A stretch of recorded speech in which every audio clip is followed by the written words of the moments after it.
ሚስት እንግዳው እንዳይበርደው አብራው መተኛት አለባት ብለው የሚያስባሉ። ይሄ ኖርማል ነው፣ እነሱ ልክ ነው።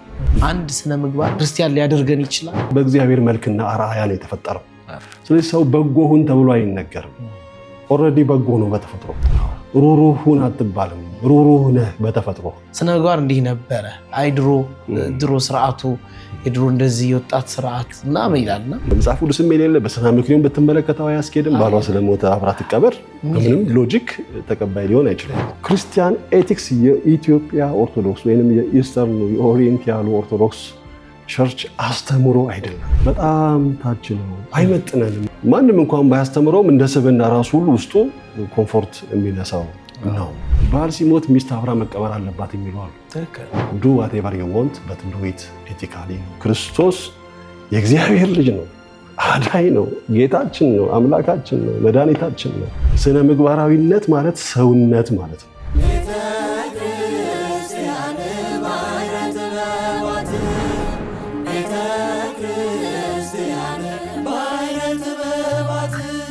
የዛሬው መርሃ ግብራችን ከቀሲስ ዶክተር መዝገቡ ካሳ ጋር ቆይታ የምናደርግ ይሆናል። እሳቸውን ስለ ስነ ምግባር በተለይም ስለ ክርስቲያናዊ ስነ ምግባር በርከት ያሉ ጥያቄዎችን እጠይቃቸዋለሁ፣ ያብራሩልኛል። እናንተም አብራችሁኝ እንድትቆዩና እንድታደምጡን በአክብሮት ጋብዛለሁ። እስከ መርሃ ግብራችን ፍጻሜ ድረስ አብራችሁን ቆዩ።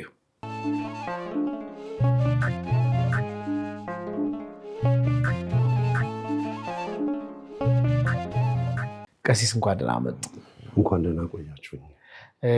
እንግዲህ ዛሬ ከብዙ ጊዜያት በኋላ ተገናኝተናል። የተገናኘነው ለትንሣኤ 2017 ትንሣኤ ተገናኝተን ነበረ። ትንሣኤን ብለን መርሃ ግብራት አብረን ነበር ትንሣኤ በዓልን ያሳለፍነው። ዛሬ ደግሞ ከዛ የቀጠለ ትንሣኤ ላይ ያልጠየቅኩትን አንዳንድ ጥያቄዎች ደግሞ እንደው ለምዕመናን ግልጽ ብናደርጋቸው ብዬ የማስባቸው ጥያቄዎች አሉና ከነዛ ጥያቄዎች መካከል አንደኛው የሆነው ጉዳዩ ርዕሰ ጉዳዮች አንደኛው ሆነ ብዬ የማስበው የስነ ምግባርና በተለይ የክርስቲያናዊ ስነ ምግባር ጉዳይ ነው ብዬ አስባለሁ። ሀገር እንደ ሀገር ስትነሳ ስነ ምግባር መኖር አለበት ብዬ አስባለሁ። ሰውም ደግሞ እንደ ሰው ሲነሳ ማህበረሰብም እንደዚሁ። ከስረ መሰረቱ እንነሳና ቀሲስ ስነ ምግባር ምንድን ነው? ከየት መጣ የሚለውን እናንሳ። እሺ፣ በጣም ነው የማመሰግነው። በድጋሚ ኦልሞስት ከ6 ወር በኋላ የተገናኘ መሆኑ ነው። በድጋሚ ስንገናኝ እንደገና በስነ ምግባር ርዕሰ ጉዳይ እንድንነጋገር ስለተገናኘን እናንተም ስለጋበዛችሁኝ አመሰግናለሁ። እግዚአብሔርም ስለፈቀደልን ስሙ ይክበር ይመስገን። አዎ እንግዲህ አንድ እንደ ቤተሰብም እንደ ማህበረሰብም እንደ ስርዓተ ትምህርትም በሚሰፋ መልኩ የጎደለ የምንለው እና ደግሞ ግድ መመለስ ያለበት ወደ ተግባር ወደ ህይወት ወደ እውነት መምጣት ያለበት ጉዳይ ቢኖር ስነ ምግባር ነው። ስነ ምግባር ብዙዎቹ አሳንሰው ነው የሚረዱት ወይንም አቅለው ነው የሚመለከቱት። ግን ያለ ስነ ምግባር ምንም ማድረግ አይቻልም። የዚህን ያህል ወሳኝ ነው። የኛ ተቋምንም ስነ ምግባር ለህልውና ነው ያልነው። ኤቲክስ ፎር ኤግዚስተንስ። ያለ ስነ ምግባር ምንም ማድረግ አንችልም። እንደው ወደኋላ ስናነሳቸው በደንብ ልንመለከተው እንችላለን። ስነ ምግባር ማለት እንግዲህ ስን ማለት ውበት ወይንም ያማረ የተወደደ የሚል ትርጉም ያለው ነው። ምግባር ደግሞ ድርጊት፣ ክንዋኔ ወይም አንድ ነገር ሰርተን የሚታየው ነገር ማለት ነው እና ያ የሚታየው ነገር መልካም የሆነ ወይንም የተዋበ ምግባር፣ መልካም የሆነ ድርጊት፣ እጅግ በሰው ዘንድ ተቀባይነትን ያገኘ የተከናወነ ነገር ማለታችን ነው። ቴክኒካል በሆነ በራሱ ቋንቋ ስንገልጸው ደግሞ ስነ ምግባር ነው የምንለው።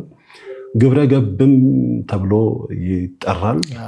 ግብረ ገብ ወደ ድርጊት ወደ ተግባር ውስጥ መግባት የሚል ነው ጥሬ ትርጉሙ። ግን ከስነ ምግባር ጋር በተያያዘ መልኩ ሲተረጎም ግብረ ገብነት ማለት ምንድነው? ተግባር ውስጥ መግባት፣ ድርጊት ውስጥ መግባት መሆን ማለት ነው። ወይም ማሳካት፣ ማከናወን በሚል ልንተረጉመው እንችላለን። እና ስነ ምግባር ማለት እውቀት አለ። ስለ አንዳንድ ነገሮች በተለያየ መንገድ ግንዛቤ ሊኖረን ይችላል። ያ የተገነዘብነውን ነገር ከበጎ ማንነት ጋር ማከናወን ማለት ነው። ወይም በበጎ ስብዕና በጥሩ ማንነት ማህበረሰቡ በሚቀበለው በሚወደው እጅግ በጎ በምንላቸው እሴቶች ውስጥ መግለጽና ያንን ሆኖ መገኘት ማለት ነው። ስነ ምግባር እንደሌሎቹ ያው ስነ ምግባር የፍልስፍና ዘርፍ ነው። ከአምስቱ የፍልስፍና ዘርፎች ሜታፊዚክስ የምንለው አለ። ወይንም ደግሞ ምንድነው ይሄ ዲቫይን ባሪ ነው የምንለው። ኤፒስቲሞሎጂ የምንለው አለ። ነገረ እውቀት፣ ስለ እውቀት ምንነት፣ ስለ እውነት ምንነት የምናጠናበት። ከዛ ደግሞ አግዚዮሎጂ የምንለው አለ። ወይም ስለ እሴት፣ ስለ ቫልዩ የምናጠናበት። በእሴት ስር ሁለት ነገሮች ይነሳሉ፣ ስነ ምግባርና ስነ ውበት ወይም ኤቲክስ እና ኤስቴቲክስ ማለት ነው። አራት። የመጨረሻው እንደ ሜቶዶሎጂ የሚነሳው ስነ አመክንዮ ወይም ሎጂክ የምንለው ነው። እንግዲህ ከሜታፊዚክስ እና ከኤፒስቲሞሎጂ ከሎጂክም መሬት ላይ የሚወርደው እነዛ ሁለቱ አመለካከት፣ ትንተና፣ እሳቤ፣ የእውቀት ስፋትና ጥልቀት፣ ስለ ነገሮች ምንነት የሚኖረንን ግንዛቤ ላይ ነው የሚያተኩሩት። ስነ ምግባር ስንል ግን ፕራክቲካሊ ወደ መሬት ነው የምንወርደው። ልክ እንደው ከአየር ላይ ከሰማይ ላይ ወደ ረገጥነው ምድር ወደሚጨበጠው ወደ እውነተኛው ማንነት መግባትን በሚያሳይ መልኩ ማለት ነው። ስለዚህ ሰዎች ሊያውቁ ይችላሉ የተለያየ እውቀት። ያ እውቀት ግን ተግባራዊ ሆኖ በመልካም ማንነት በመልካም ስብዕና ከምንኖረው ኑሮ ጋራ ከምንሰራው ስራ ጋራ በየጊዜው ከምናሳልፈው ህይወት ጋራ ተጣምሮ መገለጽ አለበት ማለታችን ነው። አዋቂነት ያስፈልጋል በምንለው ልክ በጎነትም አብሮ መጓዝ አለበት። እንደውም አሁን ምናልባት ምን ያህል ማህበረሰባችን እንደሚከታተል አላውቅም። በጃፓን በኮሪያ ምናምን ያሉት ገና ህፃናት ወደ አንደኛ ክፍል ገብተው በዛ ሌቨል የሚማሯትን የእውቀት ነገር ከመጀመራቸው በፊት 1 ዓመት ነው 2 ዓመት በሙሉ ስነ ምግባር ነው የሚያስተምሯቸው። ዲሲፕሊን ነው የሚያስተምሯቸው። ስለ አክብሮት፣ ስለ ትህትና፣ ስለ ታማኝነት፣ ስለ ቅንነት፣ አብሮ ስለ መስራት፣ አጠገባቸው ያሉ ሰዎችን መንከባከብ የሚገባቸው ስለመሆኑ ነው። በቃ አይምሯቸው መጀመሪያ በበጎነት ነው በደንብ አድርገው የሚገነቡት። ከዛ በኋላ ጥሩ የታረሰ መሬት በለው እንግዲህ ልክ መሬቱን ካረስከው ቆፍረህ ነቅለህ ካወጣ በኋላ ልትዘራበት የሚገባውን እውቀት ብትዘራው የማደጉ እና ደግሞ ህይወት የመሆኑ አቅም ሰፊ ነው የሚሆነው። የዛን ያህል ነው እየሰሩ ያሉትና የስነ ምግባር ትርጉሙ በተወሰነ መልኩ ይሄን ይመስላል። በጣም ጥሩ። እንደው ቀሲስ ስነ ምግባርን ስንመለከተው ምንጭ ይኖረዋል ብዬ አስባለሁ። ዝም ብሎ ይሄ ጥሩ ነው ይሄ መጥፎ ነው የተባለ ነው ብዬ አላስብም። የስነ ምግባር ምንጩ ማን ነው ብለን ስናንሳ እንግዲህ ስነ ምግባር ኮመን ቋንቋችን ነው። ከየአማንያን ጋራ ወይንም ከክርስትና እምነት ውጭ ካሉ ማህበረሰብ ጋራ እንደ ሀገር እንደ ማህበረሰብ ወይንም እንደ ዓለም አሁን የምንሰራበት የጋራ ቋንቋ የጋራ መንገዳችን ነው። ወደ ክርስትና ስናመጣው ግን በኦርቶዶክሳዊ አስተምሮ ወይንም ደግሞ በኦርቶዶክስ የህይወት እይታ እንመለከተው ካለን ግን የስነ ምግባር ምንጩ እግዚአብሔር ነው። ምንድነው ስነ ምግባር ማለት? በጎነት ነው ያልነው። በጎነት፣ ቅንነት፣ እውነት መናገር፣ ጥሩ መስራት፣ ምንለው ነው። ይሄ የእግዚአብሔር አይደንቲቲው ነው። ወይም ከዚህ ከአትሪቢዩትስ ኦፍ ጎድ የምንላቸው አሉ አይደለም? የእግዚአብሔር ማንነቶች የምንላቸው የሁሉን አድራጊነት፣ በጎነት፣ እውነትነት፣ እግዚአብሔር ፍቅር ነው፣ እግዚአብሔር መልካም ነው፣ እግዚአብሔር ቸር ነው፣ ዳኛ ነው፣ ፈራጅ ነው። እነዚህ የምንላቸው ነገሮች በሙሉ የእግዚአብሔር የማንነቱ መገለጫዎች ናቸው። ስለዚህ እግዚአብሔር በባህሪው በጎ ነው። እግዚአብሔር ጋር ክፋት የለም። እግዚአብሔር ጋር ኔጌቲቭ ነገሮች የሉም። እነዚህ አሁን የዘረዘርናቸው ነገሮች ኔጌቲቭ አስፔክታቸው ወይም አሉታዊው መገለጫቸው የለም። ስለዚህ እግዚአብሔር እውነት ነው፣ ጽድቅ ነው፣ ቅን ነው፣ ሩህሩህ ነው፣ በጎ ነው፣ አዛኝ ነው፣ ተንከባካቢ ነው፣ አዳኝ ነው፣ እውነተኛ እረኛ ለበጎቹ ራሱን አሳልፎ እንደሚሰጠው ሳክሪፊሻል ነው። እነዚህ ሁሉ ስነ ምግባራዊ ኤሌመንቶች ናቸው። በሴኩላር ቋንቋ ልናገራቸው እንችላለን። ኃላፊነት ብንል፣ ደግነት፣ ቅንነት ብንል እነዚህ ሁሉ ማንም ይናገራቸው ማንም የስነ ምግባር ቋንቋዎች ናቸው። የሚያምኑ ሰዎችም የማያምኑ ሰዎችም ቢናገሯቸው ማለት ነው። ግን መሰረታዊ ምንጫቸው ግን የእግዚአብሔር ማንነት ነው እና የሰው ልጅ ደግሞ እንደ ኦርቶዶክስ ቴዎሎጂካል አንትሮፖሎጂ ወይም ነገረ መለኮታዊ ስነሰብን ባየንበቱ አንግል ስንመለከተው በእግዚአብሔር መልክና አርአያ ነው የተፈጠረው የሰው ልጅ። አዳም ከኛ እንዳንዱ ሆነ ነው የሚለው። ከሶስቱ የሥላሴ አካላት አንዱን ነው የሆነው በሥላሴ ያው ወልድን ነው መስሎ አክሎ የተወለደው የተፈጠረው። በኋላም ዳግማዊ አዳምም የተባለው ደግሞ ስጋን የተዋሃደው ኢየሱስ ክርስቶስ ነው። ስለዚህ አዳም የተፈጠረው እንደው በትርጓሜ ከሄድን በክርስቶስ ወይንም በእግዚአብሔር ወልድ አርአያ ወይንም ምሳሌነት ነው። በኋላ ደግሞ እሱ ነው ስጋን ተዋህዶ ዳግማዊ አዳም ሆኖ በወደቀው አዳም ምትክ ያዳነን ወይንም ደግሞ ፍጹሙ አዳም ወይንም ሁለተኛው አዳም ሰማያዊ አዳም የሚያለን የምንናገረውን የምናገኘው። ስለዚህ በእግዚአብሔር መልክና አርአያ ከተፈጠረ እግዚአብሔር በጎ ነው፣ እኛም በጎ ነን። በተፈጥሯችን በጎ ነን። እግዚአብሔር ቅን ነው፣ እኛም ቅን ነን። እግዚአብሔር ንጹህ ነው፣ እኛም ንጹህ ነን። እግዚአብሔር ርኅሩህ ነው፣ እኛም ርኅሩህ ነን። እነዚህ ኤሌመንቶች ምንድነው? አይነገሩንም፣ ውስጣችን ነው ያሉት። በተፈጥሮ ያለን ማንነታችን። ስለዚህ ሰው በጎ ሁን ተብሎ አይነገርም። ኦልሬዲ በጎ ነው በተፈጥሮ። ርኅሩህ ሁን አትባልም። ርኅሩህ ነህ በተፈጥሮ። ወይንም ቅንነቱ፣ ይሄ አዛኝነቱ፣ እነዚህ ቅድም የዘረዘርናቸው ኤሌመንቶች በሙሉ ወይንም ስነ ምግባራዊ እሴት የምንላቸው ሁሉ የሰውነት መገለጫዎች ናቸው። ስነ ምግባራዊነት ማለት ሰውነት ማለት ነው። አሉ እኮ ሂውማኒቴሪያን እንለለም እንደ አንዳንድ ቦታ ላይ እኮ ሂውማኒቴሪያን አክቲቪቲ፣ ሂውማኒቴሪያን ኦርጋናይዜሽንስ ምናምን የሚባሉ አሉ ስብዕና ላይ የሚሰሩ። ስለዚህ ስብዕና ማለት ስነ ምግባራዊነት ማለት ነው። ሰው የመሆን ማንነቶች ናቸው።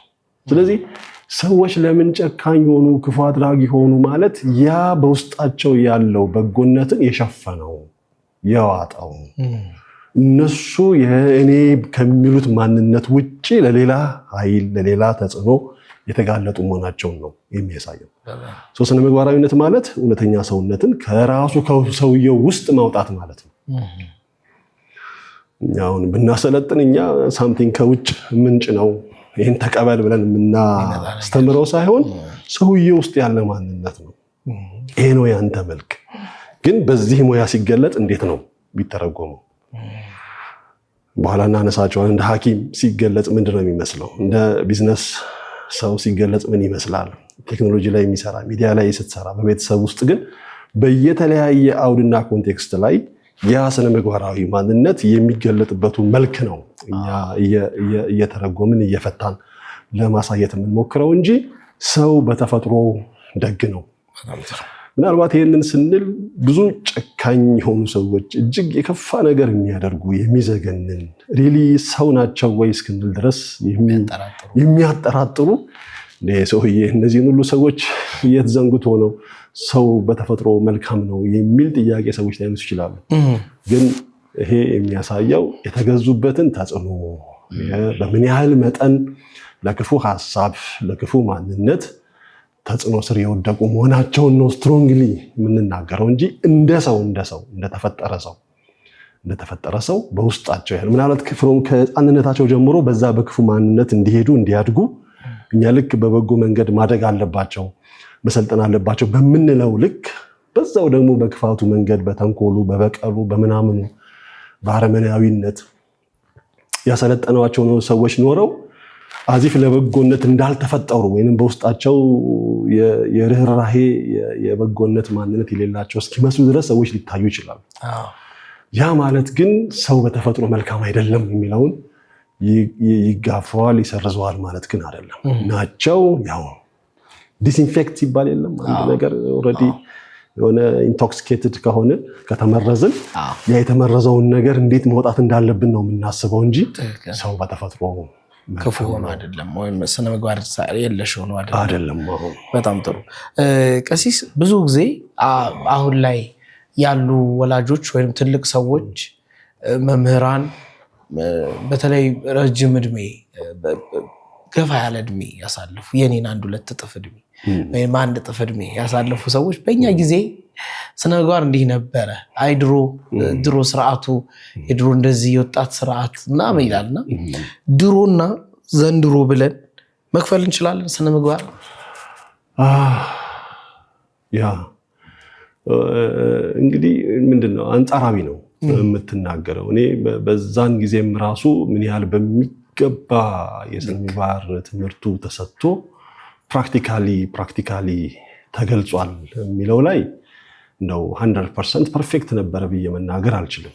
ስታናጥረው ያኔ በፎርማል የትምህርት አውድ ላይ መምህራንም ነበሩ፣ እንደ ካሪኩለም ተካቶ እንደ ሰብጀክት ማተርም ሆኖ ይሰጥ የነበረ ስለሆነ ትንሽ በፎርማል ቲቺንግ ፕላትፎርም ላይ ተማሪዎች ስነ ምግባር ምንድን ነው የሚለውን ነገር ሊሰሙ የሚችሉበቱ በተወሰነ መልክ ደግሞ በዛን ጊዜ የነበሩት ሰዎች ሞር ምንድነው እንደው ይሄ እግዚአብሔርን የመፍራቱ ለእናት ለአባት የመታዘዙ ሀገር የመውደዱ ሰውን ለማዳን ወይ ደግሞ ለሰው በጎ ለመስራቱ ያለውን ስንመለከት በተለይ በእኛ እድሜ እንኳን ስንመለከተው ሞር ያኛው ዘመን እነዚህ ኤሌመንቶች የሚታዩበት እንደው በደንብ የዳበረ ያለበት ይመስላል። ይሄንን ስንል ግን ብዙ ተንኮሎች፣ ክፋቶች፣ እርኩሰቶች፣ ኃጢአቶች በጣም ደግሞ ውስጥ ለውስጥ ይሄዱ የነበሩ ጥሩ ያልሆኑ ነገሮች አልነበሩም ማለት አይደለም፣ ነበሩ። ምናልባት የኛውን ዘመን ለየት የሚያደርገው ምንድነው? እነዛ አንድ ፎርማል የሆነ ትምህርት የሚሰጥበት እድል ጠፋ። እንግዲህ እስከማስታውሰው እኔ በደርግ ዘመን ነው ኤሌመንተሪ ትምህርቴን የጨረስኩት። የስነ ምግባር ትምህርት ምንም ትዝ የሚለኝ የለም የተማርነው እንኳን ያኔ። አሁን ምናልባት ከ2015 በኋላ ይመስለኛል እንግዲህ ባለፈው የትምህርት ስርዓቱ የግብረገብ አስፈላጊነትን በፖሊሲ ውስጥ አካቶ ያወጣው። ከዛ በኋላ የሚደረጉ ሙከራዎች ምናልባት ላለፉት 2 ዓመታት 3 ዓመታት ካለ ነው እንጂ ፎርማል በሆነው የትምህርት ሜይንስትሪም አንጻር ስንመለከተው ባዶ ነው። ማህበረሰቡ ደግሞ ይሄውን የዚህ የኢንተርኔት ዘመን መምጣቱና ብዙ ከሌላ ማህበረሰብ የሚመጡ እሳቤዎች፣ ልማዶች፣ ባህሎች፣ የቤት ውስጥ ምናምን ነገሮች እንደ ጅረት የሚፈሱበት መሆኑ ምንም ኤቲካል ስታንዳርድ በሌለ አውድ ላይ ያ ደግሞ የሌላው ማህበረሰብ ልማድ፣ ባህል፣ አነጋገር ምናምን እንደ ጅረት ሲፈስ በኢስነ ምግባራዊነት ለማደግ ወይም ለኢስነ ምግባራዊነት ለመጋለጥ በጣም ምቹ ሁኔታ ተፈጥሯል ማለት ይቻላል። ስለዚህ በአንጻራዊ መልክ ስንናገረው እንደው ፐርፌክትም ነው ባንለው አሁን ካለው የስነ ምግባር ክፍተት ያው በየጊዜው እንግዲህ አንድን አረም ካልነቀልከው፣ ካልለቀምከው፣ ካላስወገድከው፣ እየተከታተልክ ካላስወገድከው ጤናማውን ተክል ምግብ የመሻማቱና እንዳያድግ የማድረጉ ዕድል ሰፊ ነው የሚሆነው እና በስርዓተ ትምህርት ካልተካተተ ማህበረሰቡ ስነ ምግባራዊ እሳቤዎች፣ አስተምሮችን ሁሉ በትኩረት ልክ እውቀት ያስፈልጋል እያለ በሚሄድበት ልክ ካላስተማረ በጎ ሰብዕናን እየተጫነው እውነተኛ የሰውነት ማንነትን እያዋጣው ከበጎ ሰውነት ይልቅ አረም የበዛበት ስብዕና እየተፈጠረ ለመምጣቱ ግልጽ ማሳያ ነው። እሱንም ደግሞ በብዙ መልኩ እያየን ነው። አሁን ስነ ምግባራዊ ውድቀት አለ ለማህበረሰቡ እዚህ ውስጥ ገባን እኮ እንዴት ነው እዚህ ልንገባ የቻልነው የሚለው ጩኸት የሚያሳየው የአረሙን መብዛት የበጎ ሰውነት መዋጥና መጥፋት ነው የሚያሳየው። እዚህ በአንጻሩ ስንመለከተው ብዬ ነው የማስቀምጠው። ጥሩ እንደው ቀሲስ ስነ ምግባርን ደግሞ ክርስቲያናዊ እናድርገው እስኪ። ከሌላው እንምጣና ክርስቲያናዊ ደግሞ ራሱን የቻለ ስነ ምግባር አለ። እንደ ሀገር እንደ ማህበረሰብ አንድ ሰው ኢቲክስ ይዞ እንዲያድግ የሚደረግበት ነገሮች አሉ። በአንዱ ማህበረሰብ የተወደደ በአንዱ ማህበረሰብ ይጠላል። ስነ ምግባር ግን ኦፊሻሊ እንደው ስናደርገው እናት ማክበር፣ አባት ማክበር፣ እግዚአብሔርን መፍራት፣ ሀገር መውደድ እነዚህ ነገሮች በጣም ገዝፈው የሚወጡ ክርስቲያንም ሆነ ሌላም ቤተ እምነት ላይም ሆነ እንዲያደርገው የሚጠበቁ ናቸው ብዬ አስባለሁ። ከዛ ወደ ክርስትና እናምጣውና አንድ ስነ ምግባርን ክርስቲያናዊ ስናደርገውና ያ ስነ ምግባር ራሱ ደግሞ ክርስቲያን ሊያደርገን ይችላል። አይ ቲንክ ይሄ እዚህ ርዕስ ላይ በጣም ጠንካራ አቋም ነው ያለኝ። በተለያዩ አጋጣሚዎች ከወንድሞችም ጋር ክፍል ውስጥም ሁሉ ነው ስገልጸው ስናገረው የቆየሁት እና ክርስቲያናዊ ስነ ምግባር የሚለው ራሱ አነጋገር ልክ አይደለም ነው። ምክንያቱም አንድ ሰው ክርስቲያን ነው ስንል ክርስቶስ ነው እያልን ነው። በጥምቀት ክርስቶስን ሆኗል። ከሞቱ ጋር ተባብሮ ከመነሳቱ ጋር ተባብሮ ከጥምቀት ገንዳ ከወጣ በኋላ ክርስቶስ ከትንሳኤው በኋላ ያለውን ማንነትን ነው እውን ያደረግነው። ይሄ ነው አስተምሯችን። ፕራክቲካሊ ገልጸናል አልገለጽነውም የኛ ድክመትና ያስተምሮ ችግር ነው። ግን ቤዚክ የሚስጥረ ጥምቀት አስተምሮ ከነገረ ስጋዌ ጋራ ከነገረ ድነት ጋራ ከነገረ ክርስቶስ ጋራ እያይዘን የምናስተምረው ግን ይሄ ነው። እያንዳንዱ ሕፃን በ40 እና በ80 ቀን ተጠመቀ፣ ከክርስቶስ ሞት ጋራ ተባበረ። ከጥምቀት ሲወጣ ደግሞ ከክርስቶስ ትንሣኤ ጋራ አንድ ሆነ። አሁን ልክ ቅዱስ ጳውሎስ እንደተናገረው እኔ በራሴ አልኖርም ክርስቶስ በእኔ ይኖራል እንጂ ያለው በቃ። ስለዚህ ከዚህ በኋላ እኛ ለእኛ የምንኖር አይደለንም። በዛ በተጠመቅንበት ማንነት እንድናድግ እንክብካቤ፣ ክትትል ስላልተደረገ መሀል ላይ ደግሞ የካልቸሩ አካዳሚኩ ማህበረሰቡ ምናምኑ የሚወረውርብን ነገር እየተጠራቀመ ሸፈነን እና ያልተጠመቅን እስክንመስል ድረስ አሁን ክርስቲያናዊ ማንነታችን ጠፋ። አይሁድ ሰይ አለ ግን በተጽዕኖ ስር ነው ያለው እና ሆነ እንጂ ክርስቲያን ማለት ክርስቶስ ማለት ነው። ክርስቶስ ደግሞ ስነ ምግባራዊ አይደለም። ክርስቶስ ይላሉ እኮ ዌስቶኖቹ ምናለ ክርስቶስ የስነ ምግባር መምህር ነው፣ ሞራል ቲቸር ነው፣ ሶሻል ሪፎርመር ነው ምናምን ይላሉ። ይሄ በጣም ክደት ነው። በጣም ስትሮንግሊ ማስቀመጥ ነው የምፈልገው። ክርስቶስ የእግዚአብሔር ልጅ ነው፣ አዳኝ ነው፣ ጌታችን ነው፣ አምላካችን ነው፣ መድኃኒታችን ነው። አዳኝን የስነ ምግባር እሴቶችን የፈጸመ ነው ብሎ አድርጎ ማስቀመጥ ሪዳክሽን ነው፣ ዲናያል ነው፣ ክህደት ነው። እኛም ክርስቲያኖች በክርስቶስ ማንነት ውስጥ ነው ያለነው ካልን፣ ስጋውን በልተን ደሙን ጠጥተን እሱ በእኛ እኛ በሱ ውስጥ ነው የምንኖረው ካልን ከስነ ምግባራዊነት በላይ ነን።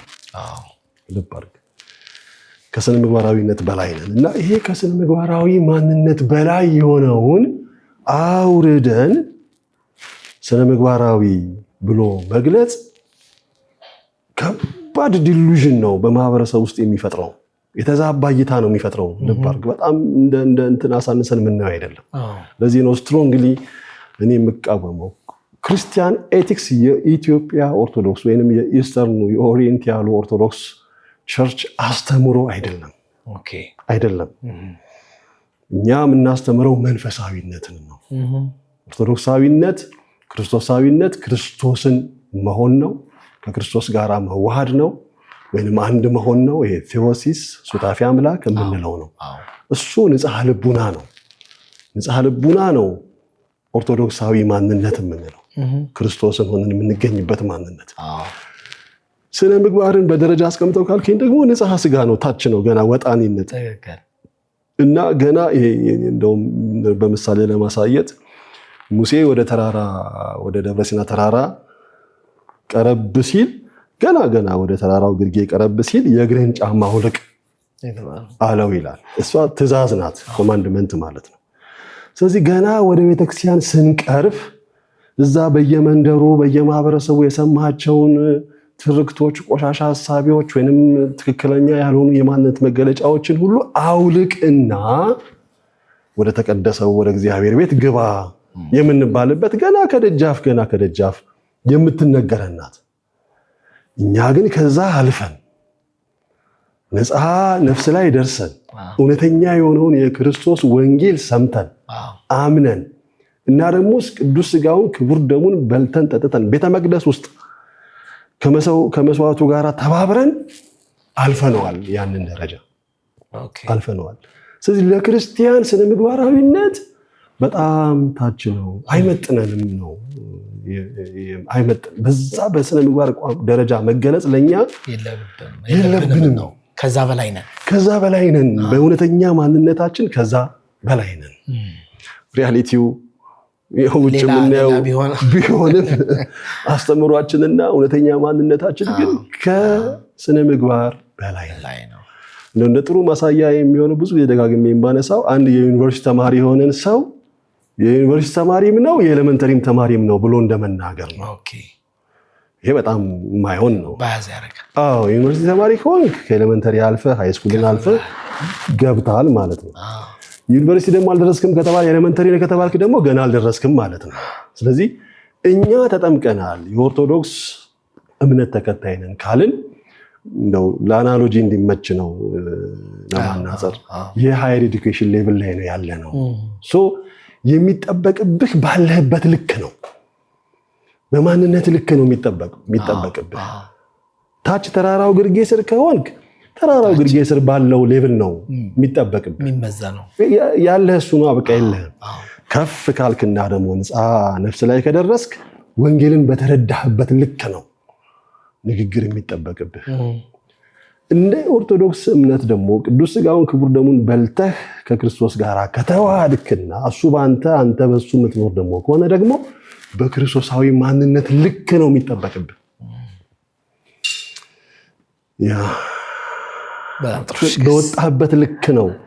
በወጣበት ልክ ነው የሚጠበቅብህ።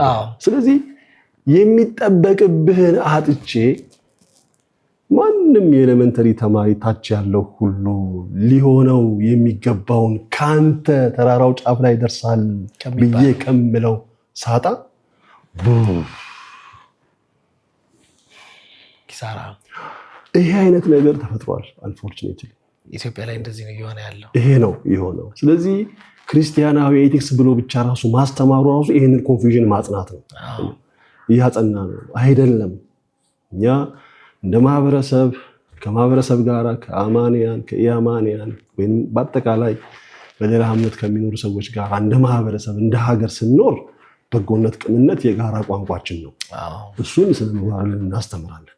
ወደ ክርስትና ስንመጣ ግን እኛ እንደ ሙሴ ተራራው ጫፍ ላይ ያለ ነው፣ ወይንም ጌታችን እንዳስተማረ ወደ ተራራውም ይዟቸው ሄደ። አንቀጸ ብፁዓን እንዲህም እያለ አስተማራቸው። አንቀጸ ብፁዓን ማቴዎስ 5፣ 6፣ 7 እነዚህ ሶስቱ ምዕራፎች እውነተኛ ክርስቲያናዊ ማንነት መገለጫ መልኮች ናቸው። ክርስቶሳዊነት። ምክንያቱም ለምሳሌ ጠላታችሁን ውደዱ፣ ይሄ በጣም ከባድ ነው። በሰውነት አትወድም ክርስቶስን ካልሆንክ በቀር ማለት። ስለሚያሳዷችሁ ጸልዩ፣ ክፉ ስለሚያደርጉባችሁ በጎ አድርጉ።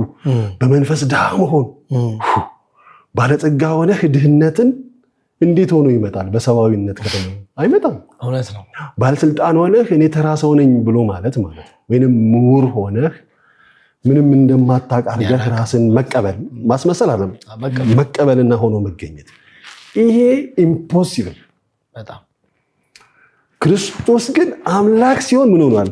ሰው ሆኗል። ስለዚህ ከፍ ያለ ሁሉን ወደ ህልውና የመጣ አምላክ ሲሆን ሳለ ምንም emptied himself ይላል ቅዱስ ጳውሎስ፣ ራሱን ባዶ አደረገ። እንደውም ከሰውነትም ማሳነስከው፣ ድሃ ሆነ። በቃ ምንድነው እንደ ወንበዴ ሁሉ ተቆጠረ።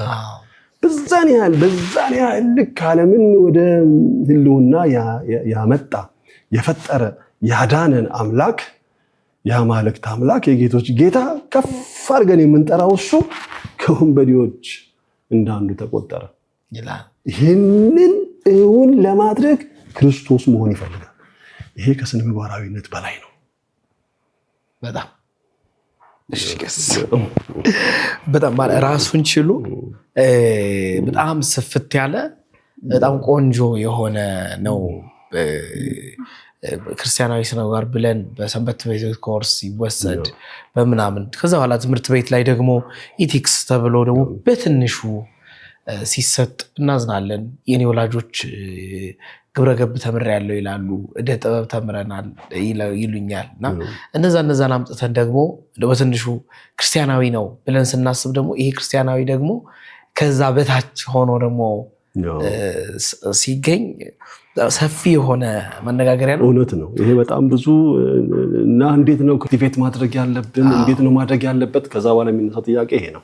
ይሄ እንግዲህ ወደ መደበኛ ወደ ቅድስት ሥላሴ መንፈሳዊ ዩኒቨርሲቲ እንዲመጡ ነው የምንጋብዘው። እዛ ንጽሐ ስጋ፣ ንጽሐ ነፍስ፣ ንጽሐ ልቡና እያለን ፒውሪፊኬሽን፣ ኮንተምፕሌሽን፣ ፐርፌክሽን እያለን እናስተምራለን። ፉል ፍለጅድ የሆነውን ትምህርት ማለት ነው። ይሄ የኦርቶዶክሳዊ ማንነት መልካችን ነው። በዘመናት ርዝመት በመሃል በሚመጡ እሳቤዎች በፍልስፍናዊ አስተምሮች የማይደበዝዝ ሊወጣ ያለ እንደሆነ ሲሰማን ደግሞ መልሰን ወደ ቤቱ የምናስገባው ልናስተምረው ልናጸናው የሚገባ ማለት ነው። በጣም ጥሩ ቀሲስ። የስነ ምግባር አሁን እንምጣና ስነ ምግባር የሌላቸው ማህበረሰብ ምናልባት አሁን ላይ ስነ ምግባር አንጻራዊ ነው ብዬ አስባለሁኝ። በተለይ ክፍለ ሀገር ላይ ያለ ግብረ ገባዊ ስነ ምግባር ብለን የምናስበው ነገር ከተማ ላይ ያለ የምናስበው፣ በከተማ ደግሞ ስንከፋፍለው ደግሞ በጣም ይሄ the highest class ተብሎ የተከፈለ ከተማ አለ። እነሱ የሚያሳዩት ስነ ምግባር አለ። ከዛ በኋላ ደግሞ ድሃው ህብረተሰብ ብለን ደግሞ እንደዚህ ብለን ከፋፍለን ስነ ምግባር ባይኖር የሌላቸው ማህበረሰቦች ምን አይነት ሁኔታ ላይ ናቸው? የሌላቸው ማህበረሰቦች አሉ ወይ? አይ ዶንት ቲንክ። ግን በሁለት ነው የምንከፍለው። በእንግሊዝኛው ኤቲክስ እና ሞራል እንለዋለን። በአማርኛው ስነ ምግባርና አይ ዶንት ኖ የማህበረሰቡ ራሱ ያስቀመጠው የየራሱ የሆነ ስነ ምግባራዊ መገለጫ የሆኑ ኤሌመንቶች አሉት። ወይንም ግብረገብ የምንበለው ወይንም ደግሞ የበጎነት መገለጫዎች። ግን አንጻራዊ የምንለው እሱን ነው። ስነ ምግባር ወይንም ኤቲክስ የምንለው ዩኒቨርሳል ነው፣ አብሶሉት ነው። ሁሉም ማህበረሰብ ላይ አፕላይ መሆን የሚችል ነው። ለምንድነው እንደዛ የሚሆነው? የፍልስፍና ዘርፍ ነው አላልንም ቅድም? ፍልስፍና ደግሞ ቤዚካሊ ግራውንድ የሚያደርገው ሎጂክ ላይ ነው። ስለዚህ ማንኛውም እነዚህ በስነ ምግባራዊ መርህ ዴቨሎፕ የተደረጉ ስነ ምግባራዊ ፕሪንሲፕሎች ወይም መርሆች በስነ አመክንዮ የታዩ የተቃኙ ናቸው እና ለሁሉም ማህበረሰብ አፕላይ መደረግ አለበት ይችላሉ ብለው ነው ዴቨሎፕ ያደረጓቸው። ብዙ ናቸው፣ ወደ 9 ምናምን የሚሆኑ ስነ ምግባራዊ መርሆች አሉ። ግን እንደ ስነ ምግባራዊ መርህ ሲቀረጹ ለሁሉም የሰው ልጅ አፕላይ ያደርጋሉ። ለምን? ምክንያታዊነት ላይ ነው የተመሰረቱት ብለው ስለሚያስቡ። ምክንያታዊነት ደግሞ የሰው ሁሉ ልጅ ልክ ስነ ምግባራዊነት ሁሉም ሰው ላይ ሊኖር የሚገባ ነው እንዳልነው ሁሉ ስነ አመክንዮም የሰው ልጅ አይምሮ ያለው የማሰብ የማገናዘብ እና ያሳመነውን ነገር የመረዳት ማንነት አለው ስለምንል ምክንያታዊነትም ዓለም አቀፋዊነት ነው፣ ሰዋዊነት ነው። ምን ያህል ያ በምክንያታዊነት አይምሮአችን አድጓል፣ ዳብሯል፣ ጠያቂ፣ አንባቢ፣ ተሟጋች፣ በሐሳብ በምክንያታዊ ሐሳብ የሚያምን ማህበረሰብ ተፈጥሯል። እሱ ሌላ ጉዳይ ነው። ግን እንደ ሰው እንደመሆናችን ግን ምክንያታዊ ነን። ስለዚህም ስነ ምግባራዊነትና ስነ አመክንዮ ሁለቱም አንድ የሰብዕና መገለጫዎች ናቸው። ስለዚህ ስነ ምግባር ስነ አመክንዮ ላይ ነው የሚደገፈው፣ ወይንም በስነ አመክንዮ ነው ዴቨሎፕ የሚደረገው። ስለዚህም ስነ ምግባር ስንል ዩኒቨርሳሊ አክሴፕትድ የሆነ እሴትን ነው። መስረቅ ሁሉም ቦታ ሮንግ ነው በቃ። ወይንም ደግሞ መሳደብ ወይ ደግሞ ዲስሪስፔክት የማድረግ ወይንም ይሄ ሰዎችን የማሳነስ ወይም ዲሚሌት የማድረግ እነዚህ የመሳሰሉ ነገሮች ሁሉም ማህበረሰብ ዘንድ ጋር ስትመለከተው ሾኪንግ ነው። እንዴት እንዲህ ይደረጋል የሚል ስሜት ይፈጥራል። ማንም እንኳን ባያስተምረውም እንደ ስብዕና ራሱ ሁሉ ውስጡ ኮምፎርት የሚነሳው ነው።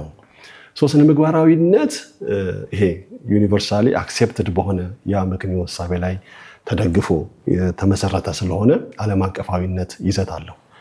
ወደ ሞራል ወደሚለው ስንመጣ ግን እያንዳንዱ ማህበረሰብ በራሱ ነገሮችን በተረዳበት ልክ በመጣበት የአኗኗር ዘይቤ፣ የህይወት ስርዓት፣ የህይወት ፍልስፍና፣ ባህል፣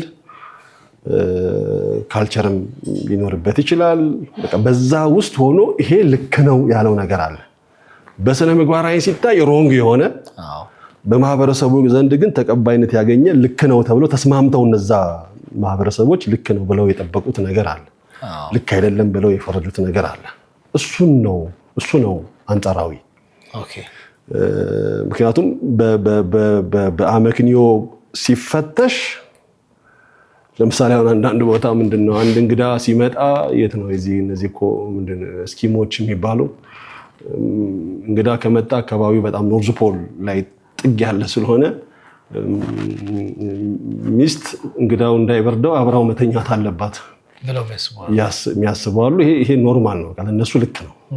እንግዳን የማስተናገድ እግር እንደማጠብ ማለት ነው። ወይንም ደግሞ ምግብ አቅርቦ እንደመቀበል ማለት ነው። በቃ ይሄ ኖርማል ነው ለነሱ፣ አሁን ልክ ነው። እኛ ጋር ስታመጣው ደግሞ ይሄ በስማማ አይታሰብም። በመጽሐፍ ቅዱሳዊ በምንም አግባብ በመጽሐፍ ቅዱስም የለም፣ በእኛ ባህል አስተምሮም ሁሉ የለም። አንዳንድ ቦታ ላይ ደግሞ ባል ሲሞት ሚስት አብራ መቀበር አለባት የሚሉ አሉ። ምክንያቱም አብራው ነው ልትኖር ተስማማችሁ፣ ከሞታ አብራ እሷ መሞት አለባት ብለው የሚያስቡና አብራ በህይወቷ ከሞተው ባላ ጋራ የሚቀብሩ አሉ። ይሄው ለነሱ ልክ ነው ብለው ነው የሚያስቡት። እንዲህ ነው ነገሮች አሉ። ማህበረሰቡ በየራሱ አስተምሮ ከየት እንዳመጣው የማይታወቅ እነኛ በመጽሐፍ ቅዱስም የሌለ በስነ ምግባር በተመለከተው አያስኬድም። ባሏ ስለሞተ አብራ ትቀበር በምንም ሎጂክ ተቀባይ ሊሆን አይችልም። እንዲህ የመሳሰሉ ነገሮች አሉ። ማህበረሰቡ ራሱ ከኖረበት ከቆየበት ማንነት አኳያ ይዟቸው የጠበቃቸው ይሄ አንጻራዊ ነው። እነዚህን ነው አንጻራዊ የምንለው እንጂ ስነ ምግባር ራሱ አሰች የዚህ ፍልስፍና ዘርፍ ውስጥ ያለው ግን ዩኒቨርሳሊ አክሴፕትድ የሆነ መርህ ነው። በጣም ጥሩ። ከዚህ እርስዎ የሚሰሯቸው አሁን ካሉ ቦታ ኃላፊነቶች መካከል ዋነኛው ደግሞ በራስዎ በግሎ እንደ ድርጅት ተቋም ከፍተው የሚንቀሳቀሱበት የስነ ምግባር ድርጅት አለ። ስለሱ ቢነግሩ እና የመጨረሻው እሱን ብናደርግ። የኢትዮጵያ ስነ ምግባር ማዕከል ይባላል። እውነት ነው። 2011 ላይ ነው እንግዲህ እዚህ ቅድስት ሥላሴ አካዳሚክ ዲን በነበርኩበት ጊዜ ያው እኔ ሞራል ፊሎሶፊ ላይ ነው ያጠናሁትና ያ የተማርኩትን ወደዚህ ወደ ማህበረሰቡ መጥቼ እንዴት ነው ተግባራዊ ማድረግ የምችለው? ስነ ምግባር በምን ያህል ሁኔታ ይታወቃል?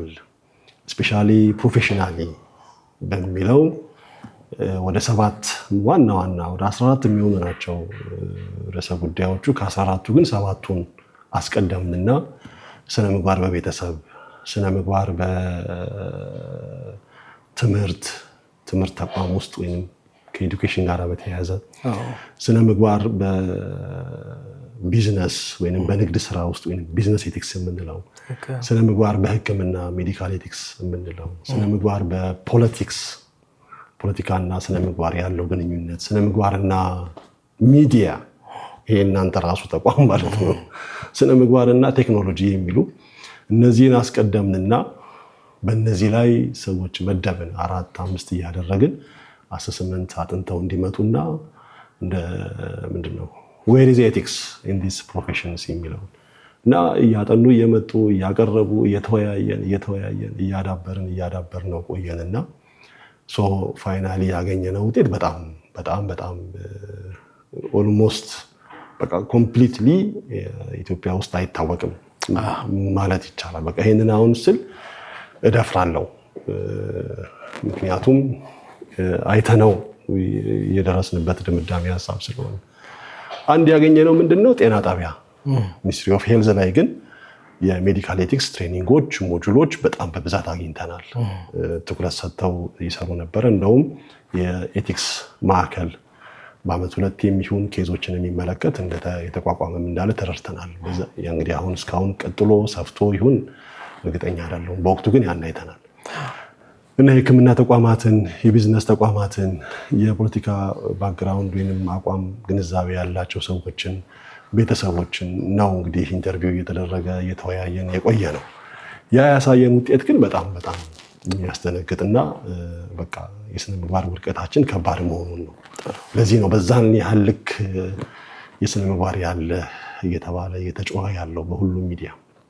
ይህንን ከተረዳም በኋላ ነው ወደ መቋቋም የሄድነው። የኢትዮጵያ ስነ ምግባር ማዕከል ተብሎ 2013 በሲቪል ማህበራት ኤጀንሲ ተመዝግቦ አሁን አክቲቪሊ ስራ እየሰራን ያለ ነው። ያው መሀል ላይ በተለይ ባለፈው ለ1 ዓመት ከ2-3 ወር ያህል ወደ ኢትዮጵያ ኦርቶዶክስ ተዋሕዶ ቤተክርስቲያን ሚዲያ ኃላፊነት ወደዛ ሄጄ በቃ ይሄኛውን መግፋት አልቻልንም እና ፓሲቭ ሆኖ ነው የቆየው። አሁን ወደዛ ስለተመለስኩኝ እያነሳ ነው ወደ መስመር እያስገባ ነው ያለ ነው። ይሄንን ነው የምንሰራው። እንግዲህ 2 ኮርሶች ዴቨሎፕ አድርገናል። ፐርሶን ኦፍ ኤቲክስ የሚል ስነ ምግባራዊ ሰው ስንል ምን ማለታችን ነው፣ መገለጫዎቹ ምንድን ናቸው የሚል እንደ ኮመን ኮርስ ሊወሰድ ይገባል ብለን የምናምነውን የኮርስ ማቴሪያል አዘጋጅተናል። በተጨማሪ ደግሞ ኤቲክስ ኦፍ ሪስፖንሲቢሊቲ የሚል ከተለያየ ፕሮፌሽን ጋራ በሁሉም ፕሮፌሽን በኋላ ሲገለጥ ወደ ሕክምና፣ ወደ ቢዝነስ፣ ወደ ፋሚሊ ሲመነዘር የራሱን የሆነ ስትሪም ይዞ ሊሄድ ይችላል።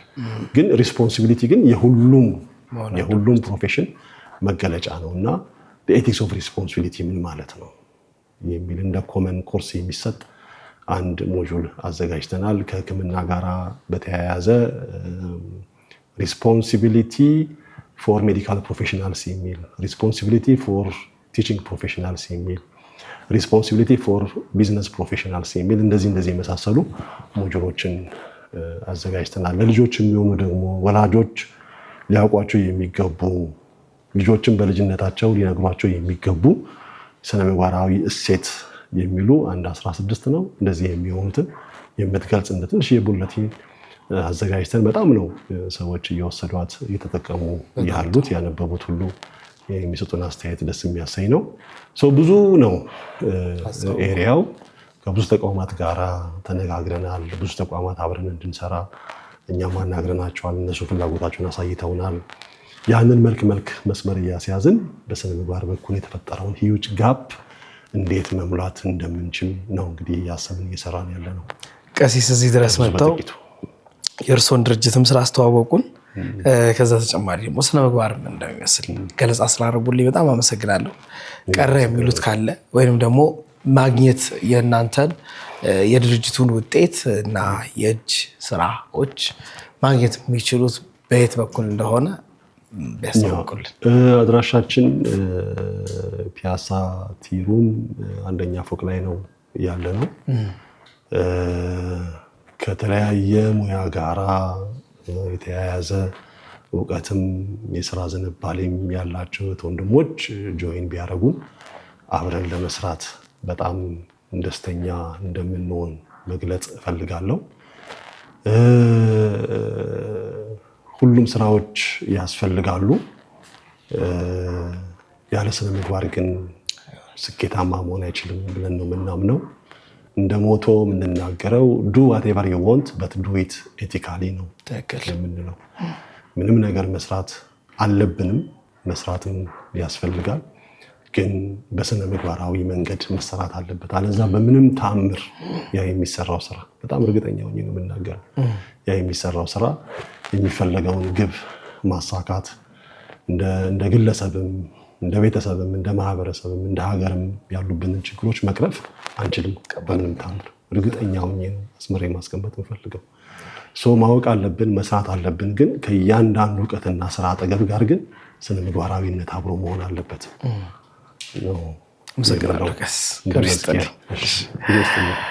ክቡራን ተመልካቾቻችን እንግዲህ ስትከታተሉት የነበረው ከቀሲስ ዶክተር መዝገቡ ጋር ያደረግነው ልዩ የስነ ምግባር በተመለከተ ያነሳነው ቆይታ ነበረ።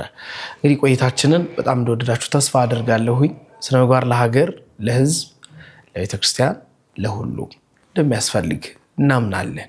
መምህራን ሁላችሁም፣ ወላጆችም እንደዚሁ ጥንቃቄ እንድታደርጉ አድራላለሁ። ቀሲስን ማግኘት የምትፈልጉ በሙሉ በአድራሻቸው ሄዳችሁ ማግኘት እንደምትችሉም ለመግለጽ ወዳለሁኝ። መርሃ ግብሩን በመምራትና በማዘጋጀት አብሬያችሁ የነበርኩት እኔ ዶክተር ቴዎድሮስ ለገሰ ነበርኩኝ። መርሃ ግብራችን ምናልባት ካመለጣችሁ ከስር በምናስቀምጥላችሁ የዩቲዩብ ቻናላችን ልታገኙት እንደምትችሉ አምናለሁኝ። ላይክ፣ ሼር፣ ሰብስክራይብ ማድረግም እንዳትረሱ። ከቀሪ የኢትዮጵያ ኦርቶዶክስ ተዋሕዶ ቤተክርስቲያን ቴሌቪዥን ጋር አብራችሁ እንድትቆዩ ግብዣዬ ነው።